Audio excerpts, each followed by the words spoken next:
Olá pessoal, tudo bem? E aí, como é que vocês estão? Tudo certo? Vamos para o nosso segundo bloco, falando sobre ações possessórias. No bloco passado, nós terminamos falando sobre as características comuns às 3 ações possessórias, tá? Falamos sobre a fungibilidade entre elas, super importante, e falamos também sobre acumulação de pedidos, lá do artigo 555 do CPC. Beleza? Vamos agora, então, retomar exatamente deste ponto, nosso segundo bloco sobre ações possessórias. Então, vamos lá. Continuando nas características comuns, a gente tem agora a natureza dúplice das possessórias. Super importante. Diz o artigo 556 que é lícito ao réu na contestação demandar a proteção possessória e a indenização pelos prejuízos resultantes da turbação ou do esbulho cometido pelo autor. Olha só,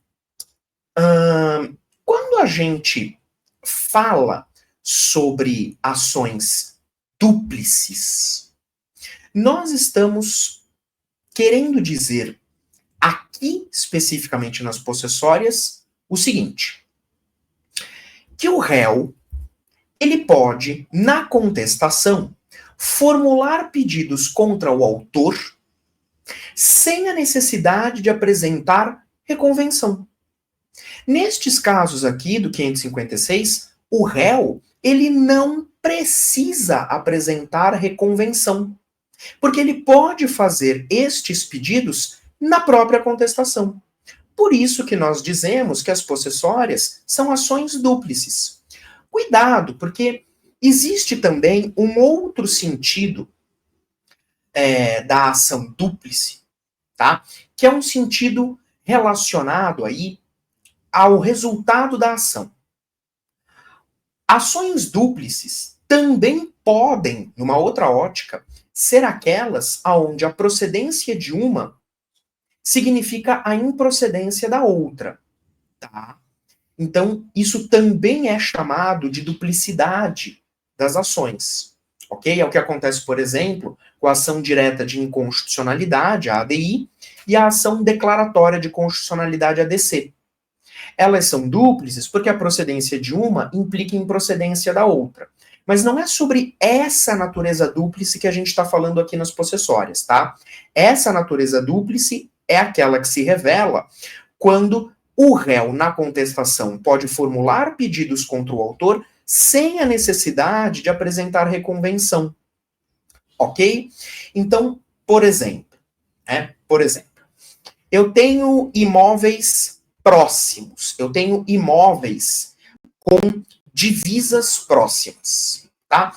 E aí o autor entra com uma possessória dizendo, olha, o réu, ele comeu um pedaço do meu imóvel. Ele fez lá uma cerca, ele fez um muro, sei lá o quê. Ele pegou parte do meu imóvel. Né? Então ele me esbulhou. Aí o réu, na contestação, vem e fala assim, não. Quem me esbulhou foi o autor.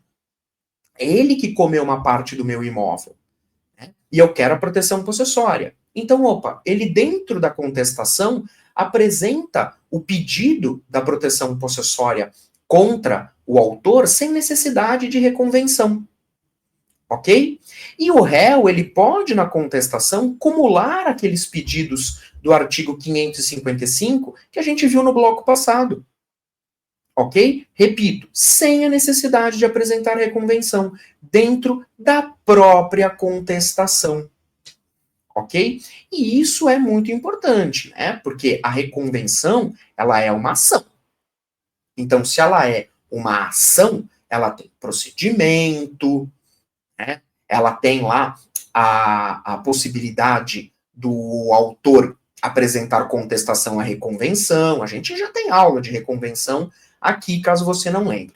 Então, nas possessórias, não é reconvenção, não, é contestação mesmo, tá?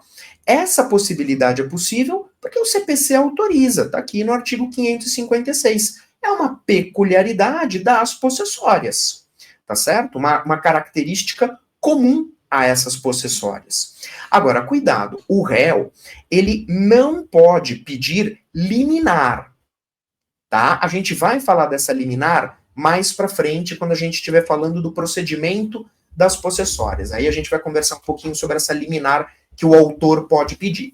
E o réu, por enquanto, a única coisa que eu quero que você guarde é que o réu, ele não pode pedir essa liminar, porque o procedimento das possessórias só autoriza que ela seja pedida pelo autor, não pelo réu. Tá? Então depois a gente vai falar dessa liminar com mais detalhes, mas por enquanto guarde isso, tá? Dentro desses pedidos que o réu pode fazer na contestação, ele só não pode pedir a liminar. Beleza? Aí o que vai acontecer?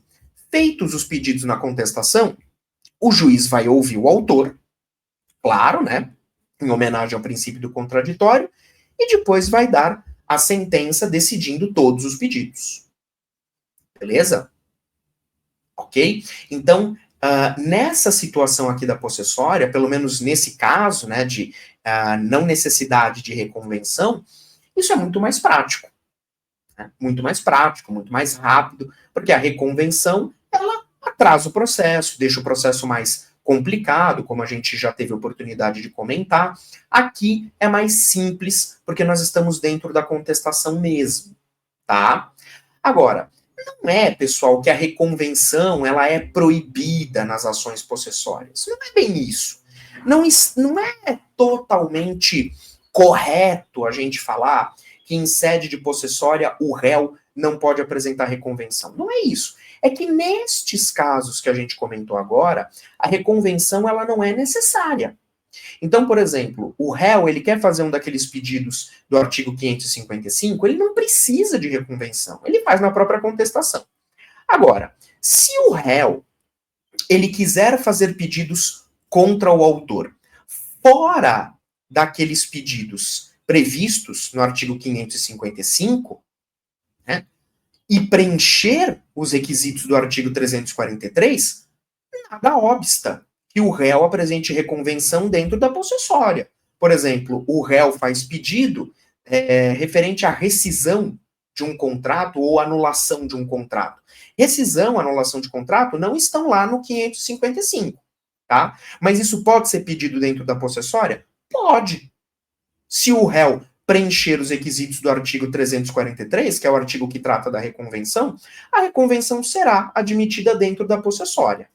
Ok? Por isso que não é muito certo a gente dizer, o procedimento da possessória proíbe reconvenção. Não. O que acontece é que a reconvenção não é necessária nos casos do 555. Tá? Isso não é necessário. Agora, se o réu quiser formular outros pedidos fora daqueles, aí ele pode sim apresentar reconvenção, desde que obedeça os requisitos do 343. Outra peculiaridade super importante. Cuidado com isso aqui. O que é a exceção de domínio? Domínio, pessoal, é propriedade, tá? Domínio é propriedade. E exceção na linguagem processual é defesa, tá? Então, a exceção de domínio seria a possibilidade do réu se defender na possessória, alegando que é proprietário do bem. E aí eu te pergunto, a exceção de domínio é admitida no Brasil hoje? Não.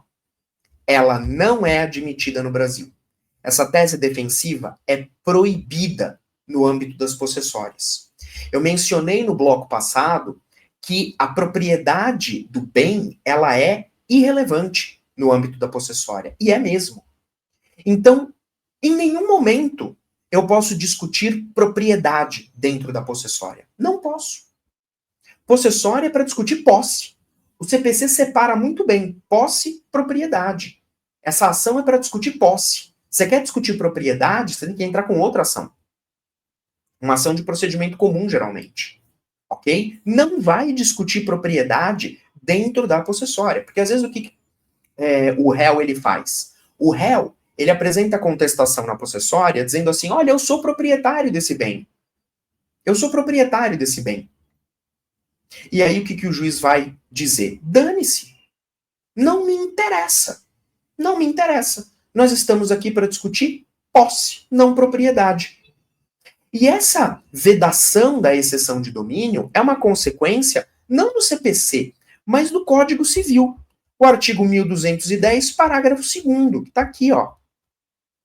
Então, veja, inclusive, que o parágrafo 2º, ele não traz nenhuma exceção, isto é, ele não trata de nenhuma situação em que eu poderia discutir propriedade dentro das possessórias. Então, hoje, o que nós entendemos, né, majoritariamente a doutrina entende? Possessória não é lugar para discutir propriedade, nem mesmo em sede de defesa. Ok? Então, hoje, este é o nosso panorama, juntando Código Civil e Código de Processo Civil. Exceção de domínio não é admitida no Brasil atualmente. Ok? E, por fim, a quinta característica em comum, que mais ou menos tem a ver com essa que nós acabamos de falar, é a impossibilidade de ajuizamento de ação de reconhecimento de domínio, propriedade, no curso da possessória. O artigo 557 do CPC fala que enquanto a ação possessória estiver correndo, é vedado, tanto o autor quanto o réu, propor ação de reconhecimento do domínio, isto é, propriedade, exceto se a pretensão for deduzida em face de terceira pessoa. Então, o que esse dispositivo ele está querendo dizer? Tudo bem, professor, dentro da possessória eu não posso discutir propriedade. Beleza, dentro da possessória você discute sua posse. Tá. Então eu já sei o que eu vou fazer. Eu tô sendo réu numa possessória, então eu vou entrar com uma ação contra o autor para discutir propriedade. Só tem um pequeno detalhe. Você não vai poder entrar com essa ação enquanto pender a possessória. Você tem que esperar terminar a possessória para aí poder entrar com a ação para discutir propriedade. Por quê? Para o resultado de uma não interferir na outra. Lembra o que eu falei? A legislação separa muito bem juízo possessório de juízo petitório, ou seja, aquele que vai discutir propriedade. Tá? Então, uma ação não pode interferir na outra. Se tem uma possessória tramitando, você não pode discutir propriedade. Não, pelo menos, né, com as mesmas partes. Veja, o 557 na parte final fala, salvo se você for discutir propriedade com uma terceira pessoa. Aí beleza. Mas se eu tenho uma possessória entre A e B, eu tenho que esperar essa possessória terminar para discutir propriedade entre A e B. Ok? Não pode, na pendência da possessória, entrar com a ação para discutir propriedade com as mesmas partes. Então, tecnicamente falando, a partir do ajuizamento da possessória até o seu trânsito em julgado, eu não posso ajuizar a ação para discutir propriedade envolvendo as mesmas partes. Não posso. Trata-se, claro, de uma vedação temporária, tá? Então aqui não tem nenhuma inconstitucionalidade, porque alguém poderia dizer assim, mas a propriedade é um direito fundamental. E como é que o CPC está impedindo de eu discutir propriedade, de eu defender propriedade? Não há inconstitucionalidade, porque a vedação é temporária. O CPC só está falando, espera terminar a possessória. Espera terminar a possessória. Terminada a possessória, a ação para discutir domínio, a ação para discutir propriedade, ela pode ser ajuizada. Beleza? Mas e se eu não quiser esperar? Eu não quero esperar a possessória terminar e eu vou entrar com a ação para discutir propriedade. O juiz vai extinguir. O juiz vai extinguir a ação discutindo propriedade. Extinção sem julgamento do mérito. Sem julgamento do mérito. Por quê? Não pode. Não pode. O juiz não vai analisar o mérito. Vai extinguir. Tá certo? Ele espera terminar a possessória. Por quê? Para não misturar os juízos. Para que o resultado de uma ação não influencie na outra. O código não quer, por exemplo, que o resultado da ação dominial, onde você está discutindo propriedade, interfira no resultado da possessória. Ok? Então, essa separação ela é levada muito a sério pela nossa legislação. Beleza? Olha até um exemplo que o professor Marcos Vinícius Rios Gonçalves traz na obra dele, né? Ó, imagina que o A é possuidor de um bem e o B é proprietário desse bem, tá? Aí o B, ele quer reaver o bem. Bom, se o B quer reaver o bem, ele tem que ajuizar contra o A uma ação reivindicatória, que é uma ação para discutir propriedade. Propriedade. Agora, suponha que o B, ele fala assim, eu não vou ajuizar ação nenhuma. O imóvel é meu, o bem é meu, eu sou proprietário, e eu vou lá e eu vou arrancar o A à força do bem. E aí ele entra lá, dá um chute no A e expulsa ele violentamente do bem. O A pode ajuizar possessória contra o B. Por quê? Porque o B praticou esbulho. Mas o B não é proprietário? É. Mas lembre-se, a nossa legislação protege a posse de forma autônoma, isto é, a posse desvinculada da propriedade. Então, mesmo o A, ele não sendo proprietário, ele era possuidor. E ele não poderia ter sido expulso violentamente do bem. Qual era o caminho correto, o caminho legal? O B ajuizar uma ação contra o A, para reaver o bem. Tá certo? Aí vamos imaginar que nesse caso, o A ajuiza a possessória contra o B, né, falando lá do esbulho, e o B alega em sua defesa que ele é o dono, que ele é o proprietário do bem. Ele pode fazer isso? Não. Ele não pode fazer isso. Porque, como a gente já comentou, não se admite no Brasil a exceção de domínio. Então, o B ele já não pode alegar essa tese defensiva da propriedade, que é uma tese, né, é uma tese extremamente seducente, né? O B fala, pô, eu vou alegar em minha defesa a propriedade, que é o mais pleno, mais completo dos direitos reais. Não pode, tá? E outra, durante o curso da possessória, o B não pode ajuizar a ação reivindicatória contra o A, porque na ação reivindicatória eu discuto propriedade. E eu não posso ajuizar a ação para discutir propriedade enquanto pender a possessória. Aí o que acontece? O juiz vai julgar a possessória que o A ajuizou contra o B, e se ficar comprovado o esbulho, o juiz mandará o B devolver o bem ao A. Terminada a possessória, aí o B pode ajuizar contra o A ação reivindicatória para reaver a coisa legitimamente. Esse é o sistema que a gente tem. Veja, não estou aqui discutindo com você se eu acho certo, se eu acho errado, se eu acho bom, se eu acho ruim. É o que é. Que é o que você precisa para a tua prova. Tá? Ah, professor, mas, pô, vai dar trabalho. Pô, por que não deixa discutir a propriedade? Pessoal, é a opção do legislador. Do Código Civil, do CPC. É a opção do legislador, é assim que é. Pode ser que isso mude daqui a uns anos, mas atualmente esse é o cenário. Tá? É o caminho legal a ser percorrido.